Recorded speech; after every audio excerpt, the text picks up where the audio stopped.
Hey guys, Micah here with EbikeSchool.com, and today I am doing the Ask Me Anything or AMA video where I answer all of the questions you guys asked me in my last video, covering everything from questions about me to about electric bicycles, batteries, motors, basically anything you guys asked. I'm going to try to stuff as many of those questions as I can into this video, so I hope I can cover as much as possible. And if this looks like a different setting to you guys, that's because I'm actually coming to you from a hotel room in Tokyo. I am here covering the Tokyo Motorcycle Show, and I have had a crazy last couple weeks of travel. And if you want to skip through this and get to the questions, skip about a minute ahead, but here's just a little backstory of how I got here. As many of you know, I write for Electrek, which is the largest electric vehicle news website. I cover all the two-wheeled electric vehicle news, so e-bikes, motorcycles, scooters, all that stuff. And over the last few weeks, I've been traveling to, I started a couple weeks ago in San Diego, where I covered Yamaha's new Wabash electric gravel bike, which was really awesome.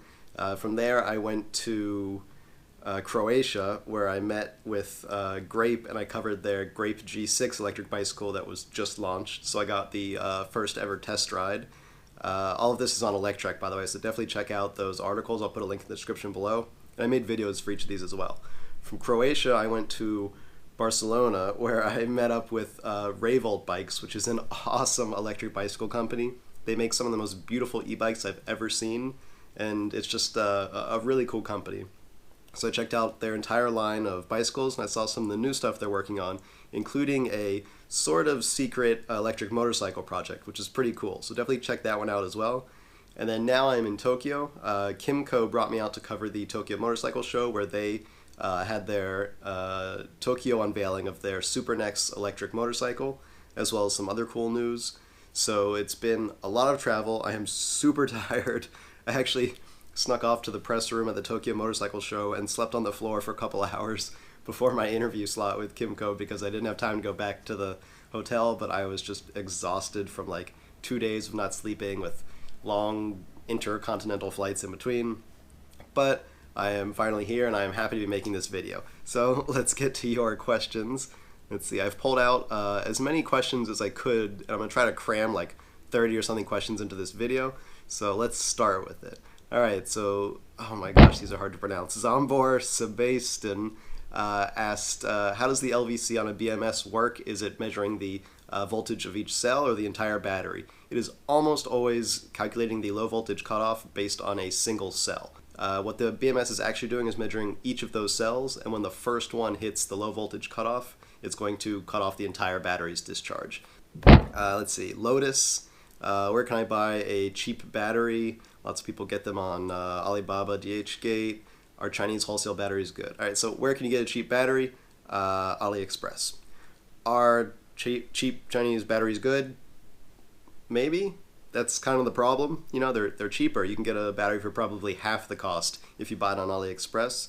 But whether or not it's going to be good is the risk. That's why you pay a lot less, is because there's some gamble there. So I can't really tell you, yeah, definitely go do it, because some of them are crap.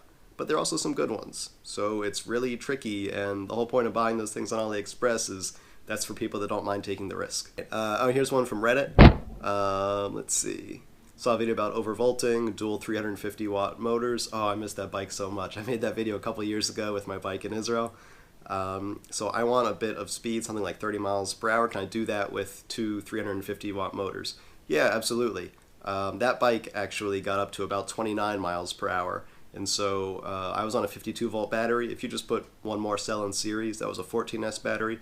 If I'd gone with a 15S battery, that would have been a 31 mile an hour e-bike. So you can absolutely do that with two 350 watt motors that are overvolted. I was pulling about 500 watts through each of those, actually about 600. So it was about 1100, 1200 watts total, and you could easily make a 30 mile per hour bike that way. Huya Fish. When batteries will be able to charge in 5 minutes, would regenerative braking be able to fully recharge e-bike batteries? I actually made a whole video about regenerative braking, but the limit in regen braking in e-bikes is not how quickly the battery can recharge, it's just how much braking you can do. And unless you start at the top of a giant hill and ride downhill the entire way, you're probably going to be you're probably going to be doing a lot more going than stopping. So it doesn't really matter how quickly you can charge the battery, it's just how much you're going to break. How close is the day of solid-state batteries for e-bikes? Oh man, I wish it was close, but I doubt it's going to be in the next 5 years. Solid-state batteries exist. If you don't know what solid-state batteries are, they don't use the liquid electrolyte that batteries nowadays have, the stuff that when you stab them with a nail makes batteries catch on fire. So solid-state batteries will be a huge improvement. They'll be lighter, safer, more energy efficient, lots of things, but I doubt we'll see them in the next 5 years for e-bikes. They exist in the lab, but they're just not really commercializable yet on any large scale. What dictates a controller's amp capacity and how can you reprogram them? So basically there's sort of two things that control how much power you can pull through a controller. First are the MOSFETs, which are like the electrical switches inside of the controller, and those will have amp limits, which is just sort of how much energy, how much current you can pull through those. The second are the traces on the board of the controller, and that's sort of the copper paths where electricity can flow through the board.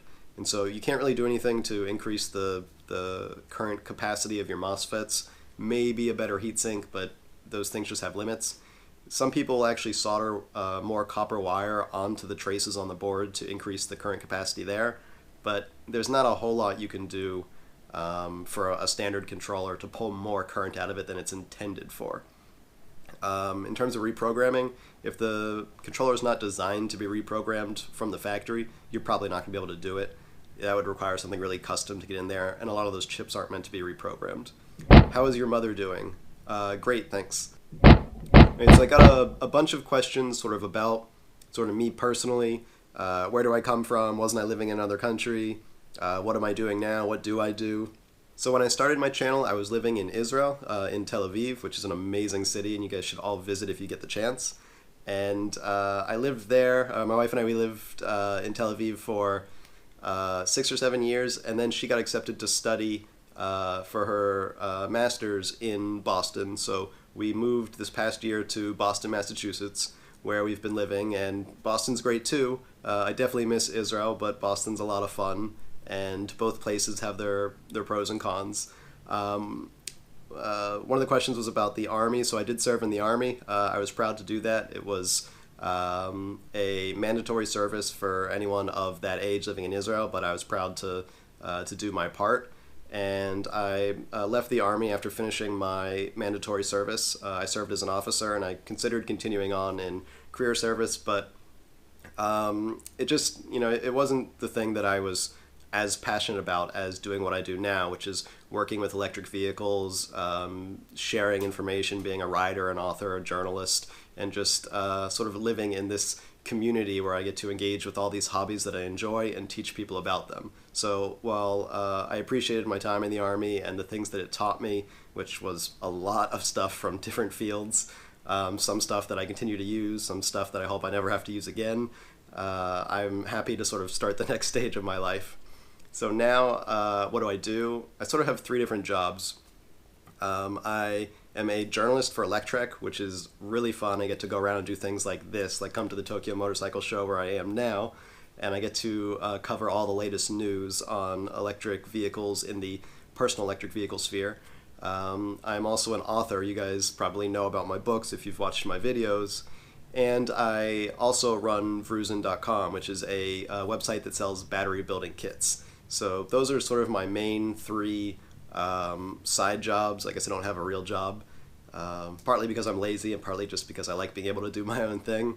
But that's basically what occupies my time. And making videos on YouTube, if you guys don't know, YouTube pays about peanuts. So this doesn't really generate a lot of income. It's just something that I really like to do, and it's a lot of fun. So I don't consider this to be a job. I consider this to be something that's just a lot of fun. The Moto channel. How would you go about increasing the top speed of your City Slicker electric motorcycle to go over 50 miles per hour? I probably wouldn't, to be perfectly honest. I think 50 would probably be the limit I'd want to go on that bike. Those just aren't designed to be, really fast, highway-capable machines. It's called the City Slicker. It's a city motorcycle. That being said, we are working on reprogramming the controller, which will get more power, a nicer power profile, and probably a little more speed out of it. I don't know if it'll bump it all the way to 50, but it's going to get close, I would imagine. And so the guys at CSC out in California have actually sent me what should be the latest version of the controller, and that is probably going to be at my apartment when I arrive back there from here. And so I'm excited to test that out, and hopefully the new version of the City Slicker will be available soon. And that'll just be a controller swap, so it'll be easy to just swap in the new controller and have basically a new bike. T wants to know, when are you posting the AMA video? Now. Jobless Alex, how cold were you in this video? I guess he's talking about the video where I said I was going to do this AMA and I was riding around in Boston. It was about 0 degrees C or 32 F. And to be honest, I wasn't that cold. I found that riding around in the winter, as long as I've got my pretty thick leather jacket on and thermal underwear, like long pants under my pants, if it's below freezing, it's not that bad. I also wear like a tube scarf. We call it a hamsafar in Hebrew. I don't know what it's called in English. It's like a tube you kind of stick over your neck, and that keeps all the cold air from getting up into your helmet. So between all that, it's not really that bad.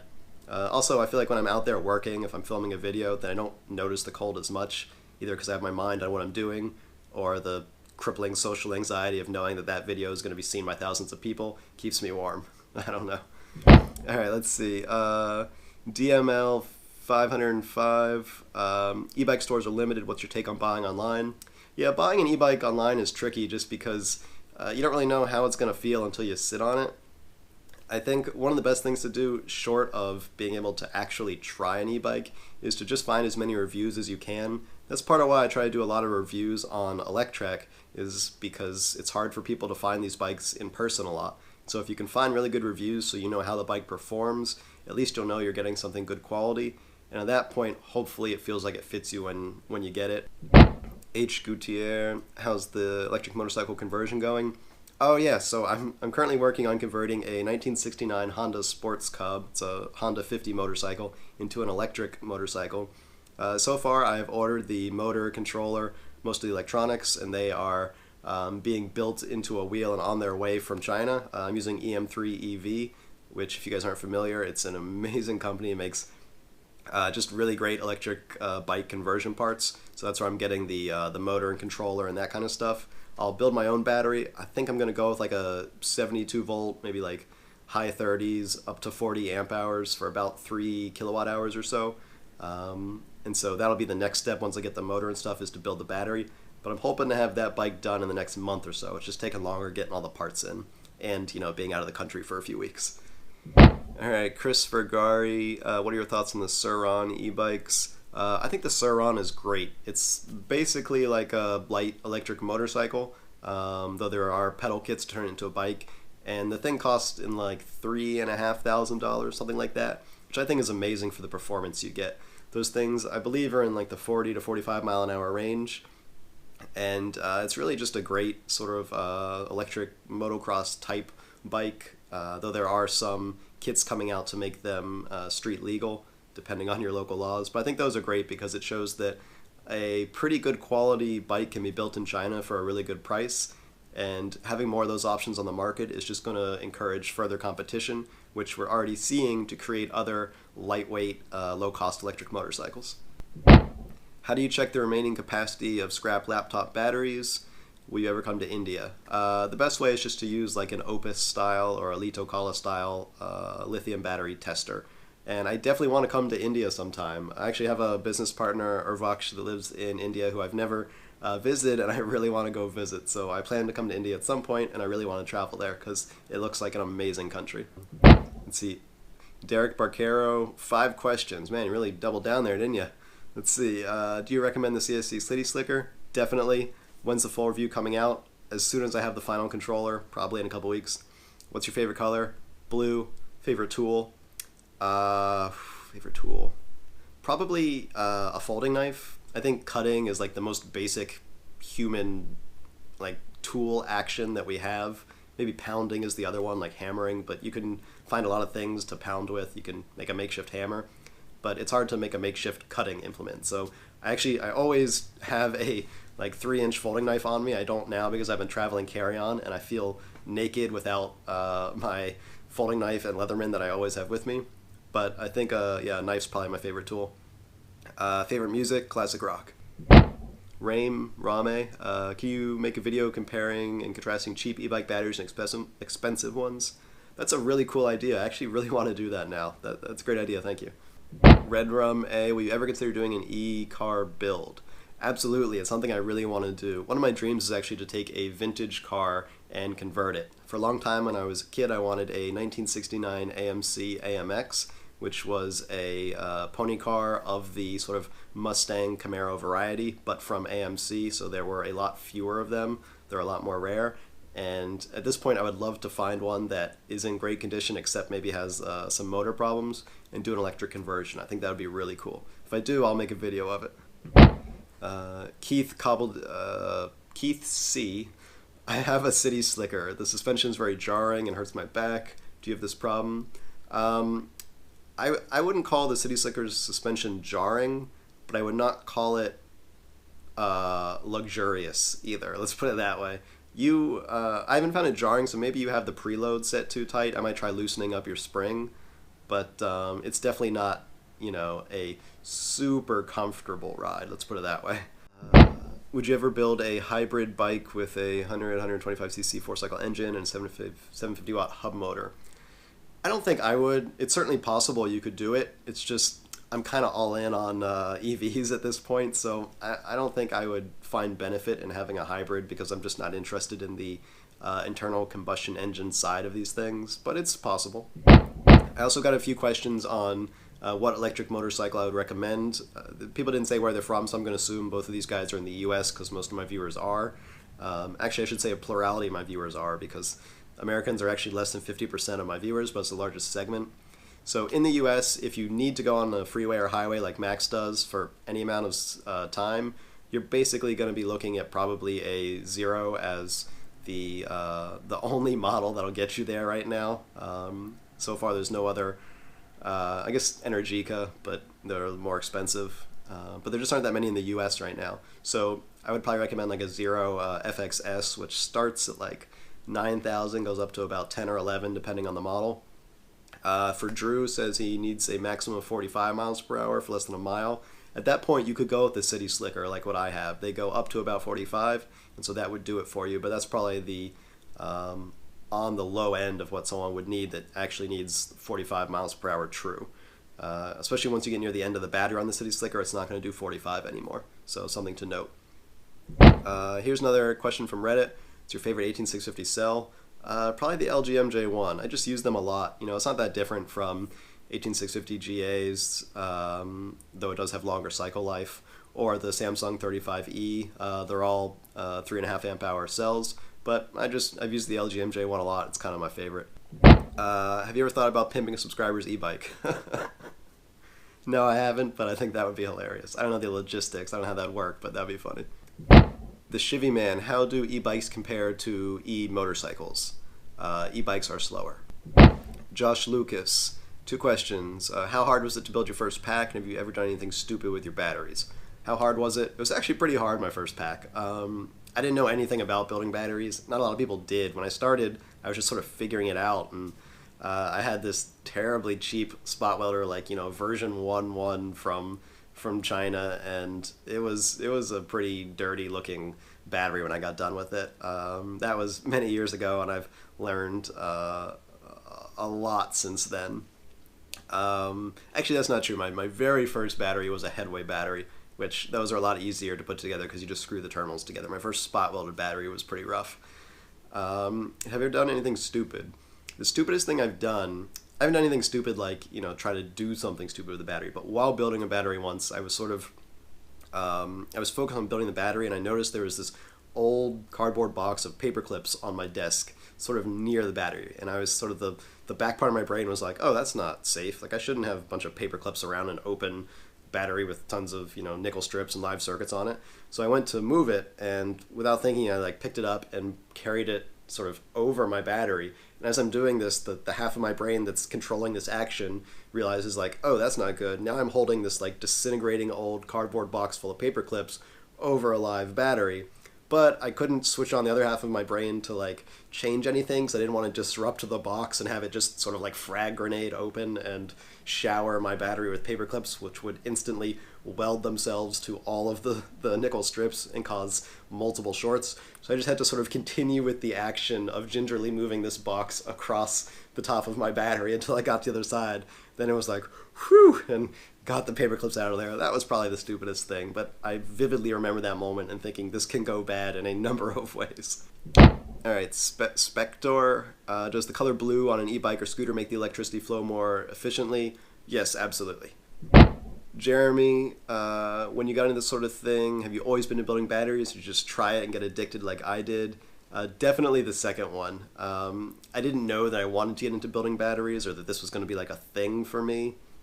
All I knew is that I was in Israel at the time and I wanted a 72-volt battery for a bike I was building, and it was ridiculously hard to find one locally. So I figured I can find battery cells, I'll just figure out how to build one myself. And that's where all this started, was trying to build my own battery, and there not really being any info out there on how to do it and having to just figure it out. And once I spent a few years figuring it out and making better and better batteries, that's when I realized I might as well give this information back so that other people can do it too. So that's kind of how I got into it. Let's see. Last question comes from Reddit. What are your favorite battery manufacturers and why? Any advantages to one builder to the other? Yeah, there are definitely advantages of going with one builder or another. Battery building is all about how the battery is built. A lot of these batteries have the same cells, they've got the same nickel strip, they got the same wires, can even have the same BMSs, so it's all about how well the battery is made.